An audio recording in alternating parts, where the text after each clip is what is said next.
अपनी ताकत पर घमंड करने वाले ट्रंप ने कभी ये नहीं सोचा होगा कि ईरान उनको इस तरीके से धमकी देगा। दरअसल ट्रंप ने एक्स पर एक पोस्ट लिखा है जिसमें उन्होंने ईरान को धमकी देते हुए कहा कि ईरान अब सुधर जाए वरना आग और मौत के कहर से उसे कोई नहीं बचा पाएगा।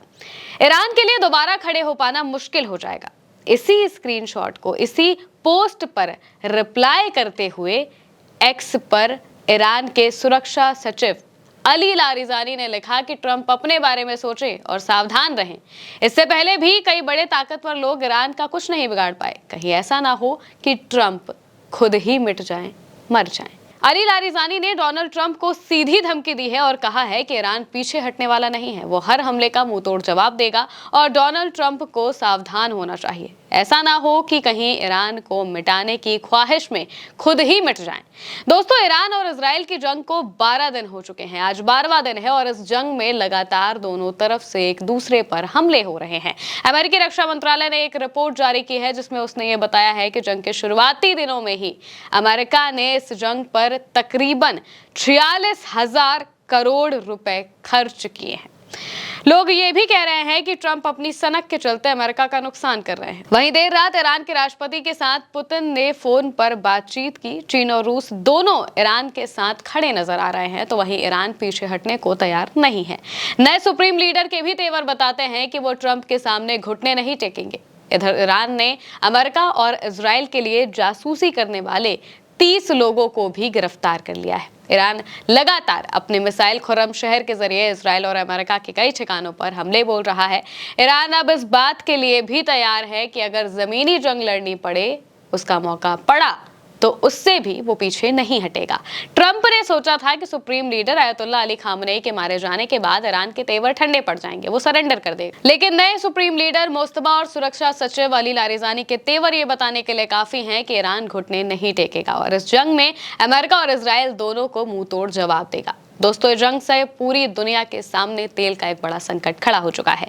बात अगर भारत की करें तो भारत में भी अब कहा जा रहा है कि एलपीजी गैस की किल्लत सबसे ज्यादा बढ़ चुकी है क्योंकि कमर्शियल गैस सिलेंडर मिलना बंद हो चुके हैं। कमर्शियल सिलेंडर्स की सप्लाई रोक दी गई है और वहीं दूसरी तरफ घरेलू सिलेंडर्स की आपूर्ति पूरी करने की बात कही जा रही है, लेकिन उसके भी नियम थोड़े से बदले गए हैं। पाकिस्तान की बात करें तो पाकिस्तान में कई तरीके की बंदियां लगा दी गई हैं। पाकिस्तान में मंत्रियों और अधिकारियों को मिलने वाले ईंधन में 50% की कटौती कर दी गई है। वहां पर पेट्रोल और डीजल की कीमत आसमान छू रही है। तो वहीं थाईलैंड में सरकारी कार्यालय में अधिकारियों और कर्मचारियों को लिफ्ट का इस्तेमाल करने पर पाबंदी लगा दी गई है।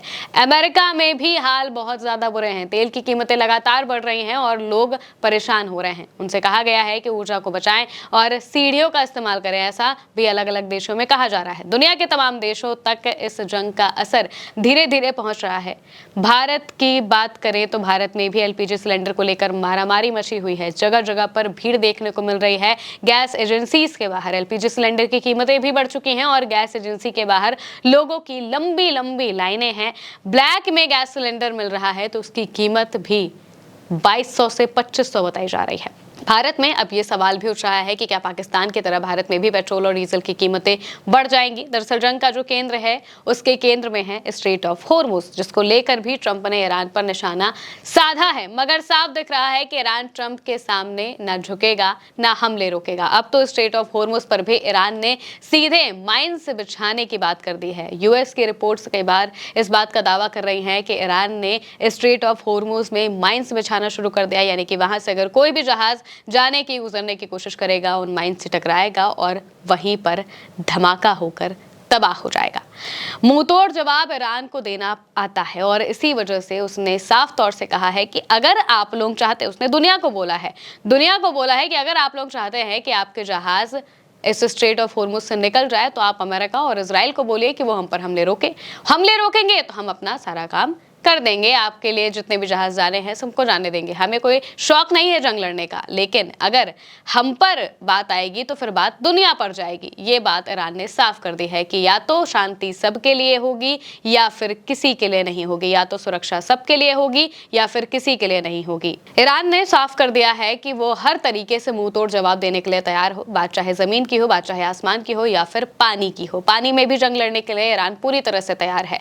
इस जंग में हर तरफ नुकसान हो रहा है अमेरिका का। अमेरिका के सैनिक मारे जा रहे हैं।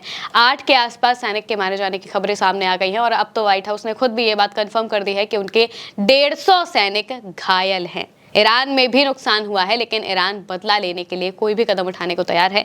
ईरान के पास अगले 10 साल तक जंग लड़ने के लिए गोला बारूद मौजूद है और इसी वजह से ईरान इतने कॉन्फिडेंस के साथ ये लड़ाई लड़ रहा है और लगातार हर रात हमले पर हमले किए जा रहा है, अपनी इंटेंसिटी को भी बढ़ा रहा है और अपने तरीकों को भी बदल रहा है। सबसे बड़ी बात तो यह है कि अमेरिका को लगा था कि वो ईरान पर दबाव बना ले जाएगा, ईरान बात मान जाएगा उसकी और ईरान चुप हो जाएगा अगर खामनेई को मार दिया जाए तो, लेकिन ऐसा कुछ भी नहीं हुआ। अमेरिका जिस जल्दबाजी में इस जंग में कूदा, उसी ने अमेरिका को फंसा दिया है। ट्रंप को लगा था कि वो जल्दी जल्दी सब कुछ करेंगे और सब कुछ हो जाएगा, सब कुछ खत्म हो जाएगा, लेकिन ऐसा कुछ भी नहीं हो रहा है। ट्रंप बुरी तरीके से इस लड़ाई में फंस चुके हैं। उन्हें लगा था कि ईरान उनकी बात को मान जाएगा और चुपचाप उन्हें अपना जो देश है वो सौंप देगा, लेकिन ऐसा कुछ भी नहीं हुआ। ईरान हर तरफ से मजबूती से लड़ रहा है, हमले भी कर रहा है, रणनीतिक तौर पर भी लड़ रहा है और माइंड गेम्स भी खेलते जा रहा है। रणनीतिक तौर पर लड़ने का मतलब यह है कि स्ट्रेट ऑफ हॉर्मुज बंद करके ईरान ने ये अमेरिका की गले की हड्डी बन चुका है। अमेरिका के लिए ये सबसे सबसे सबसे ज्यादा बुरा होगा अगर स्ट्रेट ऑफ हॉर्मुज अगले 2-4 दिनों तक के लिए और बंद रहता है, क्योंकि अमेरिका में भी इससे महंगाई बढ़ रही है, तेल की कीमतें बढ़ रही हैं और सबसे बड़ी बात तो ये है कि आने वाले वक्त में अमेरिका में मिड टर्म इलेक्शंस होने वाले हैं और इन इलेक्शनों में भी ट्रंप को चाहिए कि जनता उनके साथ हो, लेकिन इस युद्ध की वजह से जनता उनके खिलाफ होती जा रही है। अमेरिका के लोग भी ये जानना चाहते हैं कि आखिर अमेरिका को इस जंग में पड़ने की जरूरत क्या थी।